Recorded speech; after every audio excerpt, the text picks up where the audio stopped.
ವಿಜ್ಞಾನ 7ನೇ ತರಗತಿ ಪಾಠ ಜೀವಿಗಳಲ್ಲಿ ಉಸಿರಾಟ. ಜೀವಕೋಶ ಎಂದರೇನು? ಜೀವಿಗಳ ದೇಹದ ಅತಿ ಸಣ್ಣ ರಚನಾತ್ಮಕ ಕಾರ್ಯಾತ್ಮಕ ಘಟಕವೇ ಜೀವಕೋಶ ಎನ್ನುತ್ತಾರೆ. ಜೀವಕೋಶದ ಕಾರ್ಯ. ಜೀವಕೋಶ ಏನು ಕೆಲಸ ಮಾಡುತ್ತೆ? ಕಾರ್ಯ: ಪೋಷಣೆ, ಸಾಗಾಣಿಕೆ, ವಿಸರ್ಜನೆ ಮತ್ತು ವಂಶಾಭಿವೃದ್ಧಿಗಳಂತಹ ನಿರ್ದಿಷ್ಟ ಕಾರ್ಯಗಳನ್ನು ಜೀವಿಯ ಪ್ರತಿ ಜೀವಕೋಶವು ನಿರ್ವಹಿಸುತ್ತದೆ. ಅದು ಪೋಷಣೆ, ಸಾಗಾಣಿಕೆ, ವಿಸರ್ಜನೆ ಮತ್ತು ವಂಶವನ್ನು ವೃದ್ಧಿ ಮಾಡೋಂತಹ ಕಾರ್ಯಗಳನ್ನು ಮಾಡುತ್ತೆ ಜೀವಕೋಶ.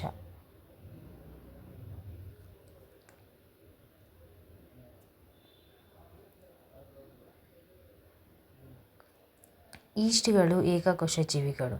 ಅವು ಆಕ್ಸಿಜನ್ ರಹಿತವಾಗಿ ಉಸಿರಾಡುತ್ತವೆ ಮತ್ತು ಈ ಪ್ರಕ್ರಿಯೆಯಲ್ಲಿ ಆಲ್ಕೋಹಾಲನ್ನು ಉತ್ಪತ್ತಿ ಮಾಡುತ್ತವೆ. ಅವುಗಳನ್ನು ವೈನ್ ಅಥವಾ ಬಿಯರ್ ತಯಾರಿಕೆಯಲ್ಲಿ ಬಳಸುತ್ತಾರೆ. ಈಸ್ಟ್ಗಳು ಏಕಕೋಶ ಜೀವಿಗಳು. ಅವು ಆಕ್ಸಿಜನ್ ರಹಿತವಾಗಿ ಉಸಿರಾಡುತ್ತವೆ.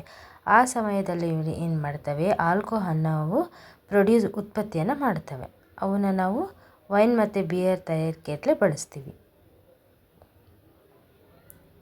ಜಿರಳೆಯು ತನ್ನ ದೇಹದ ಪಾರ್ಶ್ವದಲ್ಲಿ ಸಣ್ಣ ರಂಧ್ರಗಳನ್ನು ಹೊಂದಿರುತ್ತದೆ.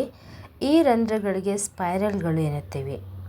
ಅನಿಲಗಳ ಉಪಯೋಗಕ್ಕಾಗಿ ಕೀಟಗಳು ಶ್ವಾಸನಾಳಗಳೆಂಬ ಗಾಳಿ ಸಾಗಿಸುವ ಕೊಳವೆಯ ಜಾಲವನ್ನು ಹೊಂದಿವೆ.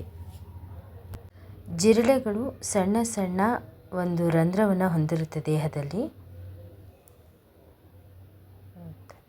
ಎರೆಹುಳು ತನ್ನ ಚರ್ಮದ ಮೂಲಕ ಉಸಿರಾಡುತ್ತದೆ.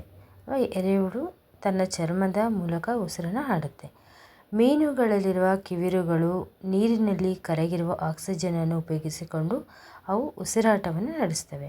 ಮೀನುಗಳು ನೀರಿನಲ್ಲಿ ಕರಗಿರುವ ಆಮ್ಲಜನಕವನ್ನು ಉಪಯೋಗಿಸಿಕೊಂಡು ಉಸಿರಾಡುತ್ತವೆ.